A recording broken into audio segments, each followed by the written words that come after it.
Before we begin tonight's creepy tale, I want to thank two very important people that helped me make this particular episode and going forward in this new season of Tark in the Dark.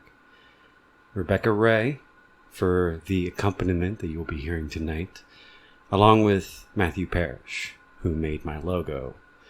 I want to thank those two very wonderful people from the bottom of my cold, dead heart. Enjoy tonight's creepy tale, and thank you.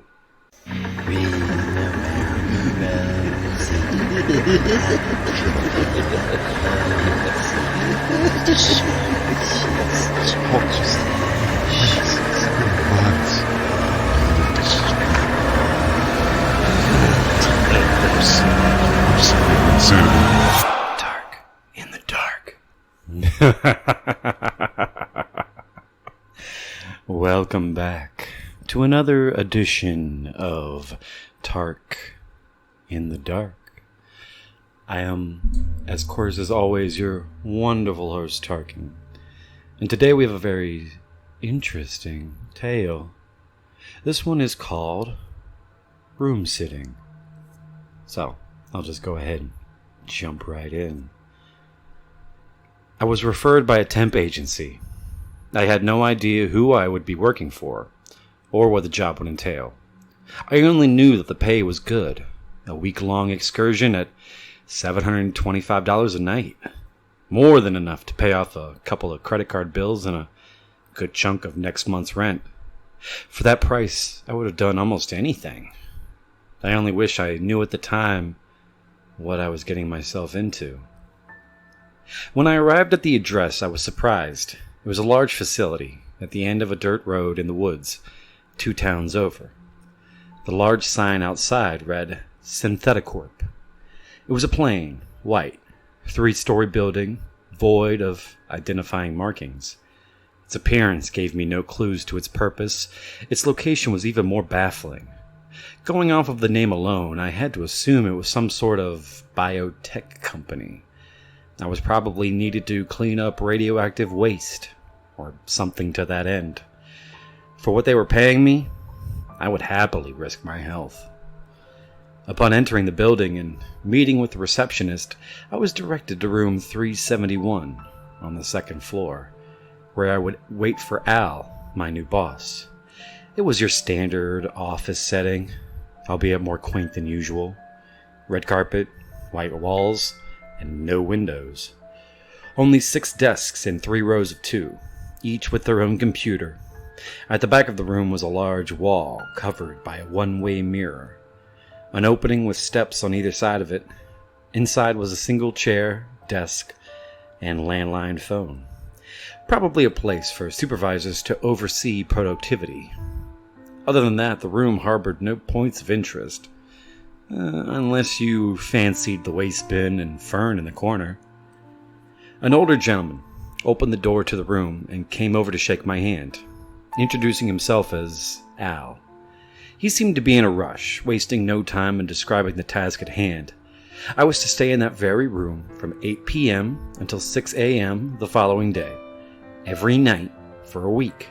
He left me his cell number and a laminated list of rules to be followed.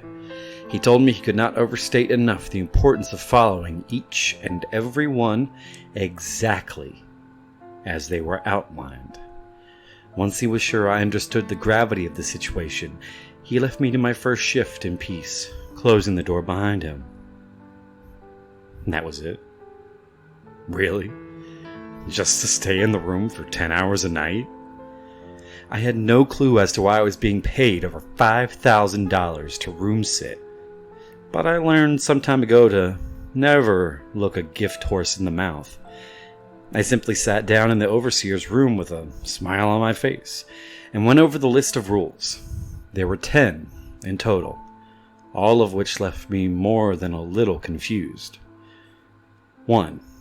Once 8 rolls around, lock the door, and do not leave the room for any reason until 6. Plan your bathroom usage and meal periods accordingly. No food or drink items within the room. 2. Do not use Hank's computer. It's the closest to the exit. No one is ever to touch it under any circumstances. Not even Hank. If the phone rings, answer it, but do not talk. No matter what the voice on the other end says, you are not to respond. Hang up after 2 minutes have passed. Do not let the janitor in. We don't have one. If anyone else comes to the door, let them in, but ignore them. Do not react whatsoever. When they leave, shut the door and lock it behind them. If the waste bin changes locations, place it back in the corner as soon as you notice. If I stop by, only let me in if I know the password. At 9:30 precisely, set each of the computer's home screens to different URLs, except Hank's. Do not react to the images. Act normal. If you see Harvey, feed him one of the treats from Lisa's desks, the one opposite Hank's. If there's an emergency, call my cell, but not after 10:05 p.m. Below the last rule was a final sentiment, scribbled over the laminate in pen. No one has made it past night 3. Good luck. I was perplexed, wondering for a moment if Al was a lunatic, or if that was the reason no one else had lasted. Perhaps his quirks were too much for the previous candidates and they backed out, fearing for their safety at the hands of his fragile mind. I would not be swayed so easily. Even if Hal was crazy, I would happily take his money for what was shaping up to be a very simple job. At least that's what I thought. Day 1 was utterly boring. Nothing remarkable happened. Definitely not anything to the extent of what Al's list would have me expect. At 9:30, I even changed the URLs on the computers, if for no other reason than to feel somewhat useful. The next night, however, was a little different. Day 2 started as it normally did. I settled in for another long night, making sure to eat and empty my bladder before locking myself in. At 9:25, just as I was about to ready myself to change the home screens again, I saw it. The waste bin was right there, at the top of the steps to the overseer's room. I certainly hadn't placed it there. I felt a small spike in my adrenaline before calming down with a smile.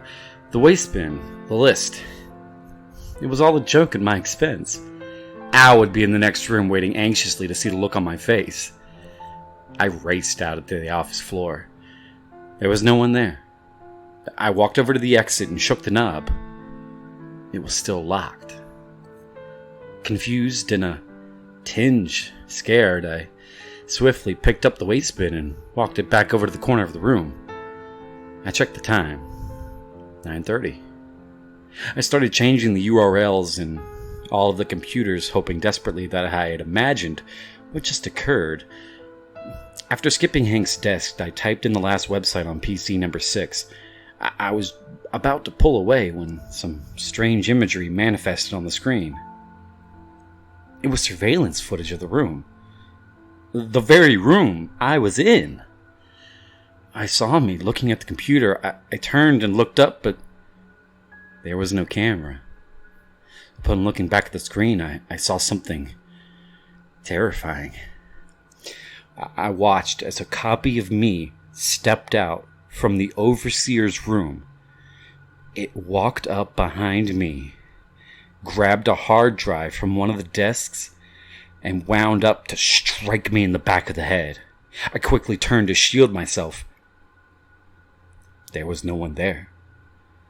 I turned back and the screen changed, displaying the website I had entered as normal. I raced back to the overseer's room and sat down. More than a bit frazzled, I contemplated walking out, but I steeled myself to continue. I was fine, after all. Maybe Al wasn't a lunatic. But he didn't seem the type to wish me any harm.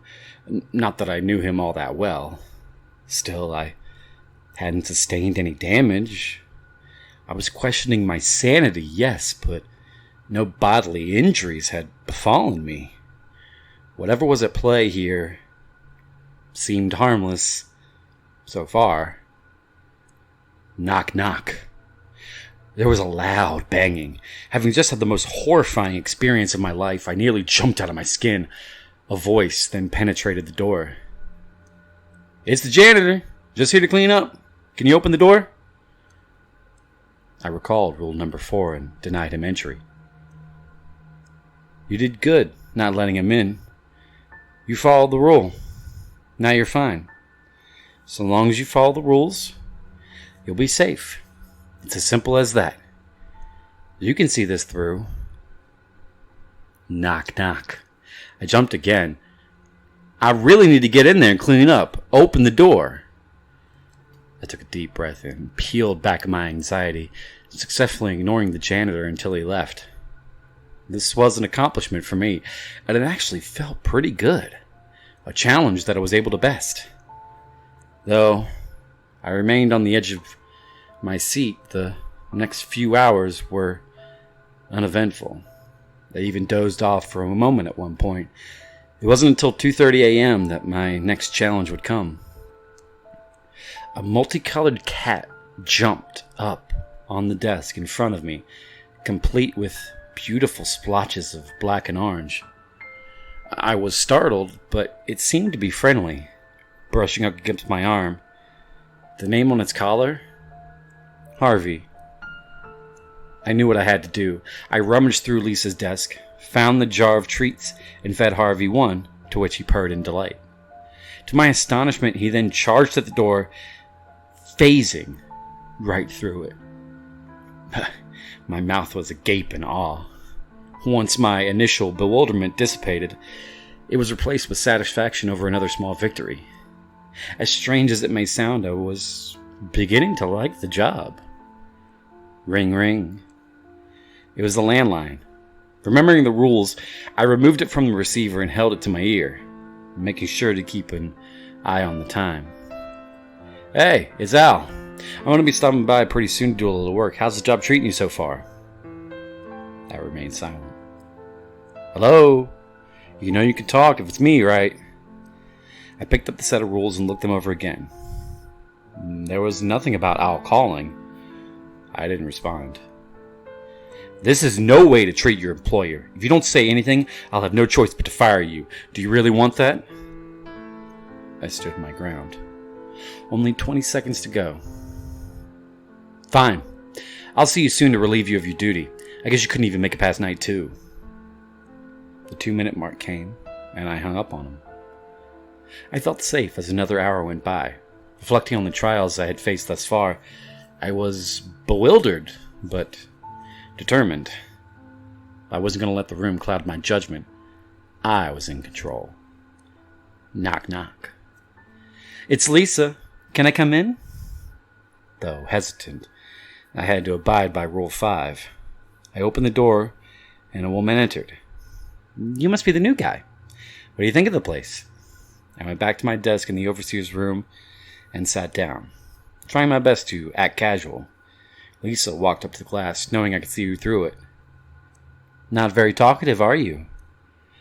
Her eyes unnaturally darted around in all directions, and her skin drooped a bit, almost as if it was falling off the bone. I didn't answer. She didn't speak again. Instead, she stared at the glass for a long time, long enough to leave me feeling totally unsettled. She then waltzed in and stopped at my side, raising her arm. I hoped she would notice that my breathing had become sporadic and labored. She then violently swung down on the desk, creating a thunderous clap. I almost winced, but held my composure. After another awkward 5 minutes or so, she left. I ran to the door and locked it behind her. A few moments later, there was yet another knock. This time, it was a boy, claiming to be searching for his father. I let him in and sat back down. He tried many times to ask for my help, but I was careful to ignore him, just as I had with Lisa. At one point, however, I made the mistake of meeting his gaze. For an instant, between blinks,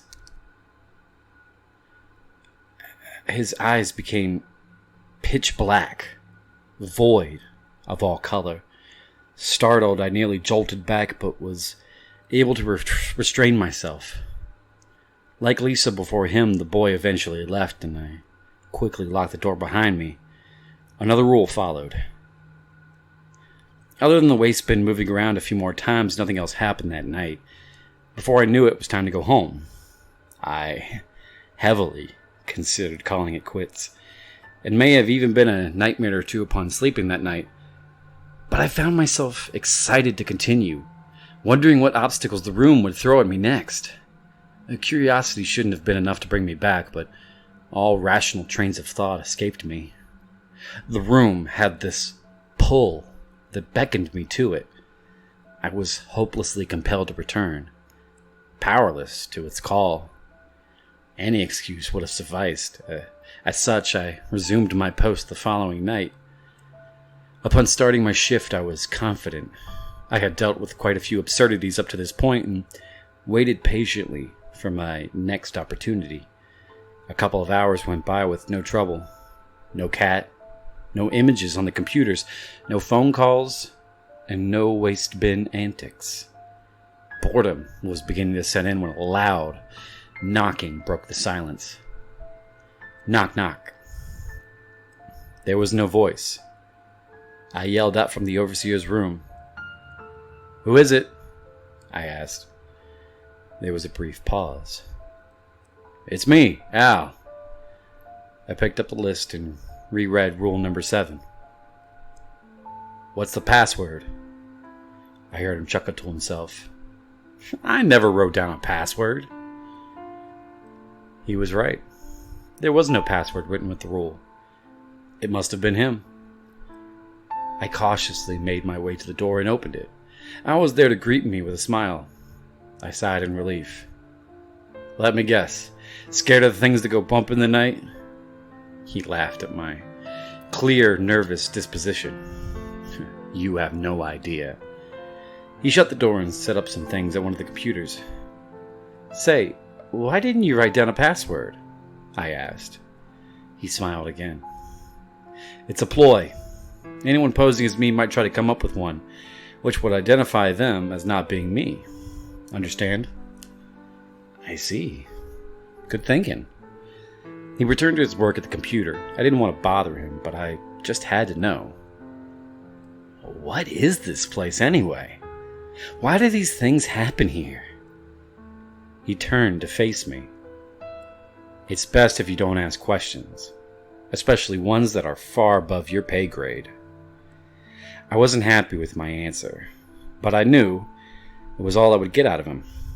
I let him work in peace and sat back down in the overseer's room, watching through the one-way glass. That's when I realized something. The computer Al was using, it was Hank's. I double-checked the list to make sure. Yes, that was definitely Hank's computer, and no one was to touch his computer. Didn't that apply to Al as well? I turned over the list on the off chance I might find some more information. That's when my heart sank. In large, bold print on the back of the laminated sheet was text that read, "Password, Diner." Fuck! I grabbed my phone, reached for the scrap of paper with Al's number on it, and dialed it as fast as I could. There were a few tones, but he finally picked up. "Hello? Everything all right over there?" "Al, thank goodness. I made a mistake. I thought he was you. I let him in, and now he's on Hank's computer." He let out a long sigh of disappointment. I watched as Al's copy turned from his computer and then stood up. "Listen very carefully. Do not act suspicious in any way. You should be fine if he doesn't suspect anything. If you try to leave or call anyone else, it'll all be over. Understand?" "Yes, I understand." Al's copy began walking to the overseer's room. My heart was beating faster than it ever had before. "I'll be there soon. Just don't panic." He hung up. I kept the phone to my ear as Al's copy approached me, so as to pretend I was talking to my wife. "I told you, hun, 6. That's when I clock out. You don't have to wait up for me. You worry too much. Please, get some rest." Al's copy was in the room with me now, staring. I held the phone to my chest and looked back at him. "Everything okay?" I asked. He continued to stare for a few long seconds. "Can you help me with something on the computer?" I wondered if he could see my chest pounding. "Sure. I just need to finish this phone call. I'll be there as soon as I can." He stared for another moment and then walked back to Hank's desk. Though panicked, I kept up appearances by continuing to pretend on the phone. I even acted out an argument to lengthen the call. While doing this, I watched with bated breath as the knob gently turned and the door swung open. It was Al. Oh, I had never been so relieved in my life. He turned to the glass and put a finger to his mouth, gesturing for me to keep quiet. The clone was not yet privy to his arrival. Al snuck up behind his clone and grabbed him by the throat. The imposter struggled, but eventually succumbed to his vicious grip. He fell to the floor, a lifeless hull, before disintegrating into the carpet. I ran to Al and thanked him. I also apologized profusely. "No need to be sorry. This isn't the first thing to make it into the room, and I'm sure it won't be the last either. I'm just glad you're okay." He smiled. "Speaking of which, mind shutting the door? Wouldn't want another one of me stopping by." "Of course." I walked over to the door and then realized something. I had left it unlocked after the copy came in. That's how Al was able to enter. Remembering the final rule, I slowly pulled out my phone and opened the call log. My most recent call connected at 10:18 p.m. 13 minutes past the deadline, I turned around to see Al standing right behind me. "Al? What's the password?" He grinned. "What password?" I ran out of there as fast as I could. The room still has a strange hold over me, but I will never go back. At least, I hope I won't.